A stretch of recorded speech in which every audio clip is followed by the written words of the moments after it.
Je m'appelle Iboudien, je suis proviseur au lycée Tcharendialgui dans l'IA de Fatigue. Ouais, je suis également ingénieur en pédagogie, gestion de formation et de développement des compétences. Là, je suis diplômé également en gestion de projet. Donc j'ai eu 2 MBA. Tous les 2 MBA, je les ai obtenus au CESAC, en IGF et en GP gestion de projet. Le titre de mon ouvrage, c'est Enjeux et faisabilité de la classe inversée dans le système éducatif sénégalais à l'ère du numérique. D'abord, ce qui m'a motivé, ce sont les nombreuses grèves. Les grèves des enseignants, la difficulté à atteindre le quantum horaire, n'est-ce pas? Et ensuite, la place du numérique dans notre société. Il faut dire qu'avec le numérique, il y a eu peu de changements, peu de révolutions. Le ministère de l'Éducation a fait beaucoup d'efforts dans ce sens-là, dans le sens du numérique, avec les ressources numériques, avec beaucoup de projets, dont le dernier projet lancé en mai 2021 par le ministre Tala, avec le ministre Diatara. Ce projet s'appelle Promet. Mais j'ai remarqué que malgré tous ces projets et toutes les ressources numériques, la classe traditionnelle continue à dominer.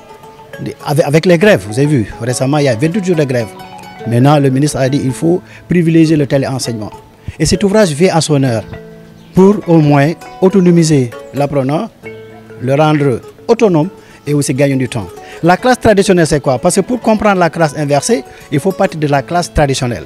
La classe traditionnelle, c'est quoi? C'est que l'enseignant utilise le maximum de temps en classe. Il explique les notions, les concepts, et ensuite il donne des exercices. Et très peu d'enseignants corrigent ces exercices-là en classe. Ils demandent aux élèves d'aller à la maison faire ces exercices et l'élève n'a pas une assistante didactique. Il est seul à la maison.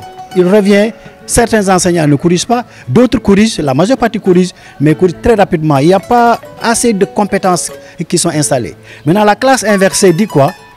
On donne les outils aux élèves. On leur donne des vidéos, des liens de téléchargement, n'est-ce pas, des documents à consulter à la maison.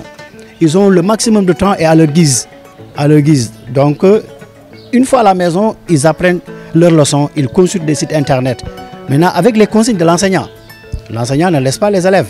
Avec les consignes de l'enseignant, une fois en classe maintenant, l'enseignant revient sur certaines notions, sur certains concepts, mais il met le maximum du temps d'apprentissage à corriger les exercices et les résolutions des problèmes. Maintenant, les exercices, je précise, les exercices sont faits à la maison, sont préparés à la maison, mais les exercices sont traités en classe, entièrement en classe. L'enseignant revient sur les notions et les concepts, mais il ne perd pas trop de temps. Donc il met l'accent sur les exercices, sur les tâches pratiques en classe.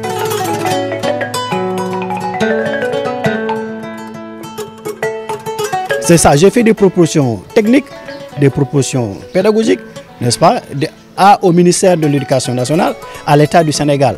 Il faut dire que les propositions financières ne sont pas très développées, parce que c'est un projet de développement à caractère éducatif. Parce que si c'est un projet d'investissement, là, quand même, les propositions financières seront plus développées, n'est-ce pas, avec le calcul de la vente, du tri, etc. Mais je fais des propositions techniques, institutionnelles à l'État du Sénégal. Maintenant, pour que la classe inversée soit appliquée, il faut des modifications. Il faut la loi d'orientation. Vous savez que la loi d'orientation, c'est la loi 91, n'est-ce pas, depuis 1991. Maintenant, cette loi est modifiée en 2004. Maintenant, pour que la classe inversée soit appliquée, il faut une modification de la loi d'orientation ou bien même un décret d'application.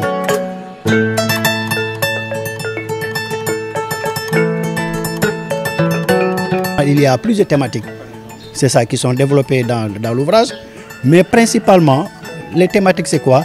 C'est d'abord quels sont les avantages et les inconvénients de la classe inversée. Il faut dire qu'il y a beaucoup d'avantages. La classe inversée est pratiquée aux États-Unis depuis 2007, au Canada depuis 2011. En France, ils sont à l'état d'expérimentation et dans plusieurs pays anglophones. Maintenant, le Sénégal ne doit pas rester en rade. Donc, il y a aussi des contraintes. Parce que tout le Sénégal, dont le territoire n'est pas numérisé, mais l'État du Sénégal, le président de la République, fait des efforts à travers l'ADE et le ministère de l'Éducation nationale pour que le territoire soit couvert sur le plan numérique. Il y a certains élèves qui n'ont pas de portable.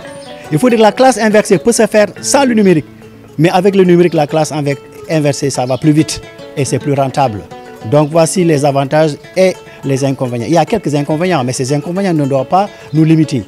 Maintenant, à côté de ces avantages et inconvénients, comment doit-on pratiquer la classe inversée dans le contexte sénégalais, qui est différent du contexte français, qui est différent du contexte américain, qui ont des moyens colossaux. Mais il faut dire que depuis que le président de la République est venu, il a développé des stratégies pour au moins que le gap numérique soit vraiment un vieux souvenir. Donc voici maintenant comment ça se passe en classe, à la maison, etc. Donc ce sont les modalités de la classe inversée. Et j'ai eu à l'expérimenter au lycée Alpha Molo Baldé de Kolda moi-même, en classe de première, parce que j'ai servi à Kolda au lycée Alpha Molo Baldé avant d'aller au CRPE à l'IA. Donc je suis formateur, je vis les situations. Moi-même, quand j'ai commencé à expérimenter la classe inversée, j'ai vu les nombreux avantages.